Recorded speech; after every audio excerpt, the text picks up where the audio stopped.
ओम सच्चिदानंद रूपाय विष्णुत्पत्त्यादिहेतवे तापत्रय विनाशाय गोविंदाय नमो नमः।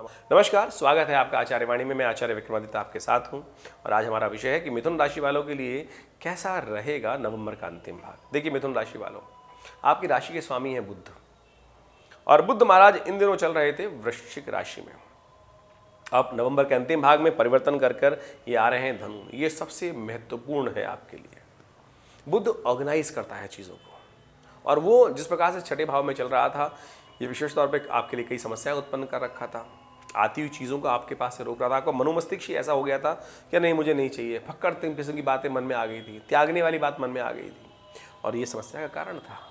स्वास्थ्य में भी कई समस्याएं उत्पन्न करने के योग बनाए होंगे, मंगल सूर्य के योग जो बने वहाँ पर।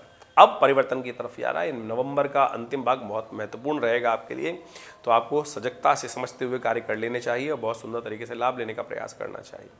इसके साथ साथ आपकी राशि में यदि हम बात करें तो शनि मंगल का टकराव भी हो गया है। शनि महाराज जो है भाग्य में बैठे हैं, लेकिन मंगल ने वहाँ जबरदस्ती आकर जिस प्रकार से आग लगा दी है, अभी वो समस्या का कारण बन रहा है।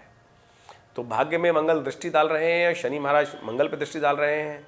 शनि का दृष्टि मंगल पे पड़ना तो एक तरह से आपके शत्रुओं को समाप्त करने वाला है, लेकिन मंगल अननेसेसरी के झगड़े उत्पन्न कर रहा है, तो उसको भी ठीक करने का आपको प्रयास कर लेना चाहिए। नहीं तो दिसंबर के अंतिम भाग तक ये सुंदर योग जो बने हैं आपकी राशि के अनुसार से, उन चीज़ों को अनऑर्गेनाइज कर देंगे। तो अच्छे समझ लीजिए क्या कुछ होने के योग हैं। जो शुक्र का परिवर्तन भी इस बार हो रहा है नवंबर के अंतिम भाग में, वो भी आपके साथ बृहस्पति के साथ जो समसप्तक योग बनाएगा, ये भी आपके लिए बहुत सोच समझ कर कार्य करने की ज़रूरत है। जो ये संसार में कहा जाता है कि संसार में जब भी बृहस्पति और शुक्र का योग बनता है, समसप्तक योग, देवगुरु और खासा दैत्य गुरु आपस में आमने सामने आते हैं, तो संसार में धार्मिक उन्माद बढ़ता है। और अभी हम देख रहे हैं कि किस प्रकार से इजराइल में, फिलिस्तीन में और पूरे संपूर्ण यवन देशों में क्या हाल चल रहा है। यही स्थिति आपके मनोमस्तिष्क में हो सकती है, और तो इन क्लैशों से बचने का आपको प्रयास करना चाहिए। तो हमें दिखाई देता है कि आने वाले समय में दिसंबर के महीने में, नवंबर के अंतिम भाग से लेकर दिसंबर तक कुछ ज़्यादा आपस में क्लैशेस होने के योग बन सकते हैं। सत्ता परिवर्तन के योग भी बनते दिखाई दे रहे हैं। इन इलेक्शंस के बाद आप देखेंगे बहुत सारे उठापटक बदलाव के योग महत्वपूर्ण दिखाई देंगे। तो इन सब चीज़ों को समझ लें क्या कुछ होने वाला है आपके साथ।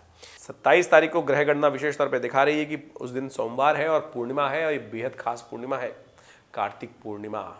देव दिवाली, असली दिवाली यही है। आपने जो बनाई वो तो भगवान राम के आगमन पे दिवाली बनाई जाती है। भगवान राम के बाद से वो दिवाली का परंपरा रही, लेकिन आज इस कलिकाल में देव दिवाली को लोग भूल गए हैं। तो देव दिवाली वास्तविक तौर पे देवताओं की दिवाली है, देव की आगमन की दिवाली है, क्योंकि देवता आते हैं पृथ्वी पर, धरा पर, और उनके स्वागत के लिए इस दिन को देव दिवाली कहा जाता है। सुंदर तरीके से अपने घर को सुंदर सजाएं। देवताओं का आगमन हो रहा है, भगवान का आगमन होता है कहा जाता है, तो उनका सुंदर तरीके से अभिषेक करते हुए, पूजन करते हुए घी के दीपक प्रज्वलित किया। इस दिन तेल का दीपक नहीं जलाना चाहिए, घी का दीपक विशेष तौर पर जलाकर सुंदर तरीके से भगवान का पूजन किया जाता है। उस दिन गुरु पर्व भी है, तो सुंदर योग है, इस बात को भूले नहीं। और दीप दान करने का बड़ा महत्व कहा जाता है, तीर्थ स्नान का बहुत महत्व कहा जाता है, और सुंदर तरीके से अपने घर को पवित्र कर कर, प्रज्वलित प्रदीप्त कर कर दीपों से, और फिर सुंदर तरीके से शाम को समस्त देवताओं का पूजन करने की व्यवस्था बनाई जाती है। शिव, शंकर, पार्वती, लक्ष्मी, सरस्वती, समस्त देवताओं का, इंद्र आदि समस्त देवताओं का पूजन सुंदर रूप से करने का प्रयास करना चाहिए इस शुभ तिथि में। तो कल्याण के योग बनेंगे, लाभ के योग बनेंगे। इसके साथ साथ ग्रहों का योग जो बन रहा है वो आपके लिए हमने आपको बताया कि 2-3 दिन थोड़े खर्चे वाले हैं। अननेसेसरी खर्चों से बचने का प्रयास कीजिएगा। गाड़ी वाड़ी बहुत सावधानी से चलाइएगा, नहीं तो कहीं जुर्माना, कहीं खर्चा, कहीं ना कहीं नुकसान होने के योग दिखाई दे रहे हैं। तो उपाय क्या किया जाए, हमने आपको बताया। दिवाली है, दीप दान कर दीजिए, तीर्थ जल से स्नान कर लीजिए, गंगा जल से स्नान कर लीजिए, ये सबसे श्रेष्ठ उपाय है। इसको करके कल्याण का योग बनेगा। 28 तारीख को मंगलवार, और विशेष तौर पर ग्रहों का योग, मार्गशीर्ष का महीना आरंभ हो रहा है। ग्रह आज भी थोड़े भारी चल रहे हैं आपके, तो ध्यान रखते हुए कार्य करना है, कहीं भी कार्य खर्चे ना हो। उपाय क्या किया जाए, शालिग्राम जी का पूजन, ओम दामोदराय नमः इस मंत्र का कहते हुए, क्योंकि मार्गशीर्ष का महीना आरंभ हो रहा है, भगवान कृष्ण का प्रियतम मास है, तो कहा जाता है कि ओम इस मास में ओम दामोदराय नमः इस मंत्र का जप करना चाहिए, कल्याण के योग बनेंगे। वहीं 29 तारीख की बात करें तो बुधवार का अवसर, द्वितीया तिथि, और तिथियों का परिवर्तन बड़ा सुंदर है आपके लिए।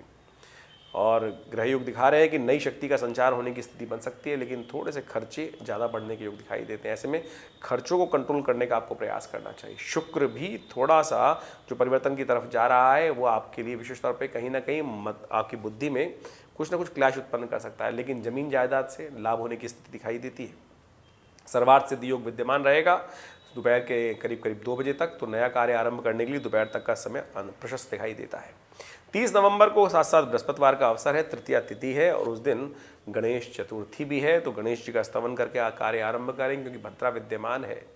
उस दिन दोपहर के 2:25 तक भद्रा रहेगी, तो नए कार्यों को रोकना चाहिए। दोपहर के बाद ही नए कार्यों में हाथ डालना चाहिए। 3 बजे से सर्वार्थ सिद्धि योग का योग बन जाएगा। मनोमस्तिष्क में नए विचार उत्पन्न होते दिखाई दे रहे हैं, लेकिन खर्चे लगातार आपको परेशान करने के योग बना सकते हैं। तो इसलिए खर्चों को बचाते हुए यदि कार्य करेंगे तो लाभवन के लाभ की स्थिति प्रशस्त हो जाएगी। इस प्रकार से ग्रहों की गणना हम आपने आपके समक्ष उपस्थित की। इन सब को समझते हुए कार्य को करने का प्रयास कर लाभ होगा।